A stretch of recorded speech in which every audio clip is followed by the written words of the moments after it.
Well, hello everybody. I'm Tom Chapman, the director of bands at Lewis Palmer High School. And my name's Katie Stanowski. I'm the band director at Montezuma Cortez High School in Cortez, Colorado.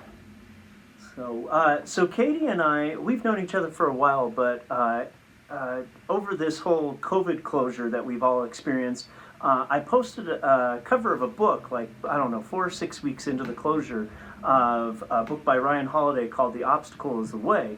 And Katie asked me some questions because the author's premise revolves around Stoicism.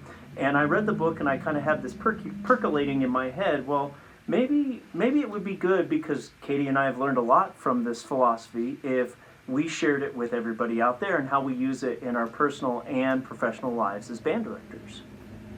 So the book we're talking about, as Tom alluded to, is a book called The Obstacle is the Way, written by author Ryan Holiday. Some of you might be familiar with his other works. He's written to date 3 books that kind of focus specifically on the concept of Stoic philosophy. Those books are Ego is the Enemy, Obstacle is the Way, and Stillness is the Key. And so his books serve as a really good introduction into this idea of the philosophy of Stoicism. And we tend to think of Stoic as someone who doesn't show emotions, but that really isn't it.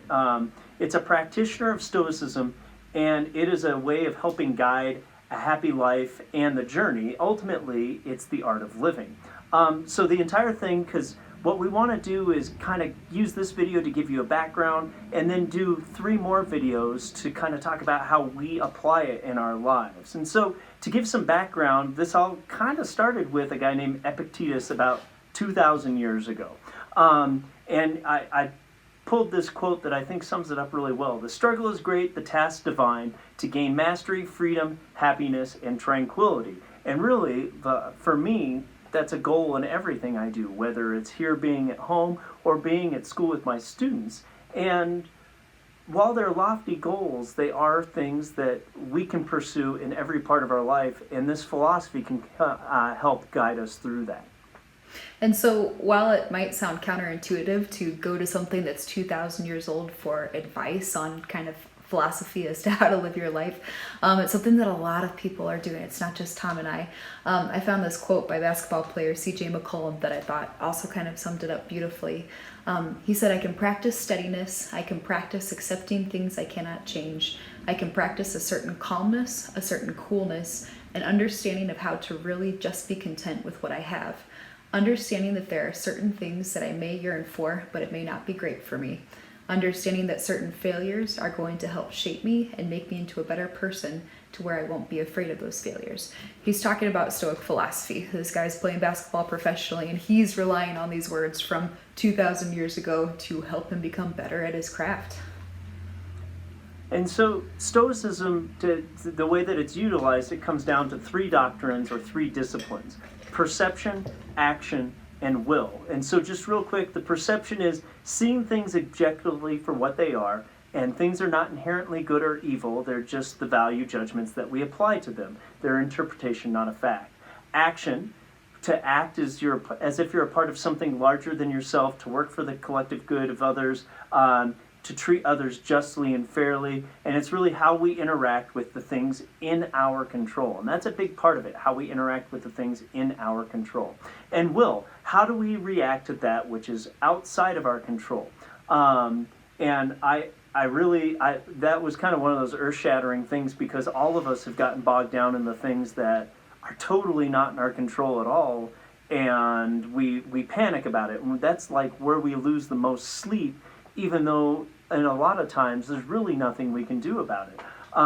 We harm ourselves through our conscious actions, while that outside of our control, even terrible things, are harmful only if we see them that way. Now that's a heavy thing, I know that, and so that's why we wanted to do this video series.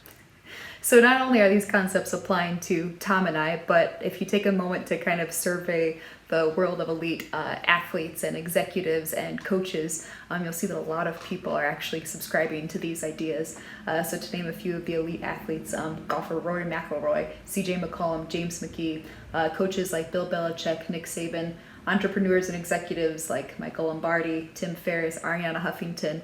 All these people have publicly stated that they study and practice and rely on Stoic philosophy to help them become the best they can be. And so Tom and I are now bringing it to band directors. And so it's interesting how we come to find this. And so we wanted to take a quick moment and talk about how both Katie and I came to discover this, how we came to start using it and things like that. So I'll go ahead and go first. So I came upon it because my wife sent me an interview with the author Ryan Holiday. It was a half an hour long interview, but she sent it to me sometime, I think it was September or October of 2019. And she sent it to me because of my experience I had at Regional Concert Band Festival in the spring of 2019. It was a surprise result. I wasn't expecting that. It kind of came out of left field. For Lewis Palmer High School, that was the first year ever that school hadn't sent one band to the State Concert Band Festival. And so I kind of had a crushing moment after over a decade of teaching and having performed there before, going, oh my gosh, am I a teacher? Should I have applied for this job? And it just was this constant downward spiral. And so my wife found this 30-minute interview, and she said, I really want you to watch it. And I thought, wow, okay, fine, whatever. And so in typical me fashion, I have 2 monitors in my office at school, and during a plan period, I had my email on one screen, and on the other screen, I had this video playing at double time. And I was just like, whatever, I'll just let it go. And it started to pull me in, and I really got a lot out of it. And so that's where I first bought his latest book, actually, Stillness is the Key, and went through that and then started journaling and everything, and have found it to be a huge help for me. My story is, I guess, somewhat similar to Tom's. I was initially kind of introduced to Ryan Holiday and his workings through a series of podcasts. Like, every time an author comes out with a new book, he kind of makes the rounds on certain podcasts to promote his book. And so I don't remember which book he had come out with, but I had just heard him speaking about kind of these concepts over and over again. And every time I would hear him on different podcasts, it kind of rang true to me. So I decided I wanted to learn a little bit more about it. My fiance ordered the books. I kind of dug into them and then kind of left them for a while. And then the thing that really kind of brought me back to these concepts was kind of like Tom. For me, it was the last fall's marching season.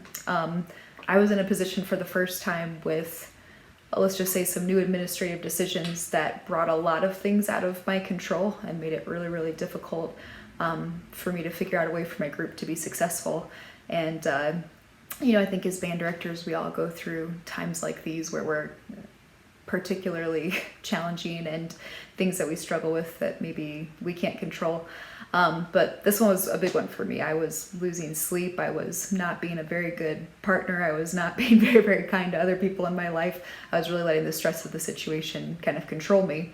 And I knew something needed to change, and that was kind of when I found myself falling back into these Stoic concepts and these Stoic practices. And kind of, for me, it was a life raft during a really, really difficult time.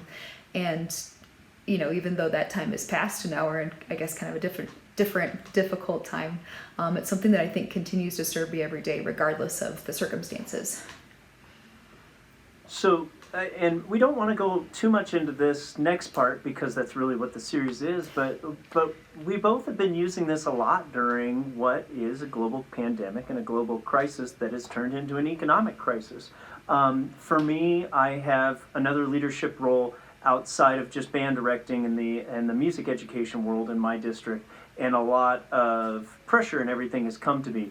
And really, the ability to stop, take stock of things, ask what is actually in my control, what is not, and to accept reality for what it is. One of the books that Katie mentioned towards the beginning of the video, The Obstacle is the Way, is a really good way to look at these things. Like, I've kind of looked at each thing and gone, this is the obstacle, but I have my philosophy for how I do things.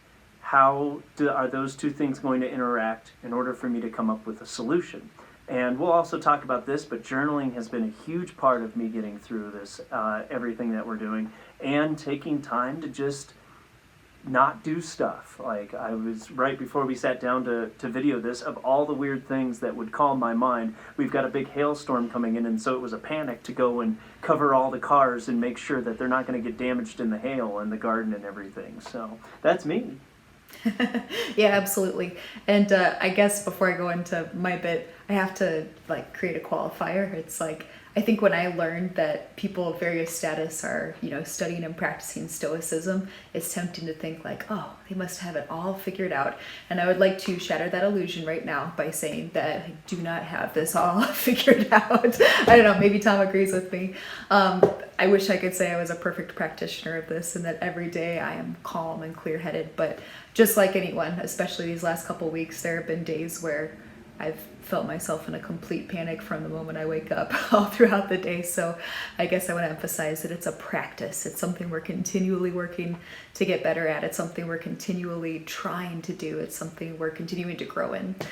So for me, I guess kind of similarly to Tom, I've just found that a lot of these daily practices as well as these concepts is something that helps me to operate a little bit with a bit of a clearer head. I feel like it helps me to make better decisions. It helps me to keep things in perspective, which I know that for myself as a band director, can be a really, really big struggle. Basically trying to use this, as Tom said earlier, to be better professionally, better at my relationships, better at my craft. I just think there's limitless possibilities for what this can do for you. There were, in one of the previous conversations Katie and I had about preparing for this, another thing is using this to aid your students through whatever trying time it may be. I know I did a weekly update, as I know many of us do as part of our teaching practice, but I would do a weekly update, and the very first thing I would do at the beginning of that update is I would put a quote. Either it was something from what I was reading, something I came upon, or something I was just reflecting on during that time. And I would take that quote and I'd kind of have a Zen meditation journaling moment at the beginning of every weekly email. And the main thing was to temper what I was hoping with reality and to kind of come to terms with what was happening. And I just did that mainly for myself. And I thought if this helps one person, that's great. Come to find out the students loved it, and the parents who were on that email distribution were just like, oh my gosh, we live for that weekly email. It is about one of the only things that's getting us through this time. So not only using this practice for ourselves, but to help our students and our students' families get through tricky times. So we've kind of bounced around with this and why it's important, but just like a real quick thing and a real quick side note, it is a philosophy, and philosophy has become kind of a muddy word. We think of it as just a goal or a kind of mission statement, but philosophy has never just been like that thing you did in your undergrad and was like, oh yes, as a great teacher, I will X, Y, and Z. But philosophy is really a guide for action, and any good philosophy is based on research, lived experiences, and a constant revisitation. And ultimately, it is that. It is a guide for action. And it's they guide us in how to move and not just letting things happen to us. The same can be said for our personal teaching philosophies. A solid philosophy is defendable, ethical, and guides your action in the classroom towards your ultimate goal. So we can use this philosophy to help guide us towards action in a chaotic and unpredictable world. So basically our intention with this and creating this little video series is because this has been something that's been so helpful for us, we're hoping that we can kind of present it to you in a way that is relevant and meaningful, and hopefully that you can take something immediately practical from it and start applying it to your own lives. So to do this, we're going to use Ryan Holiday's Stillness is the Key as kind of an outline and a guide. We'll break it down with our experience with this philosophy into three parts: mind, spirit, and body.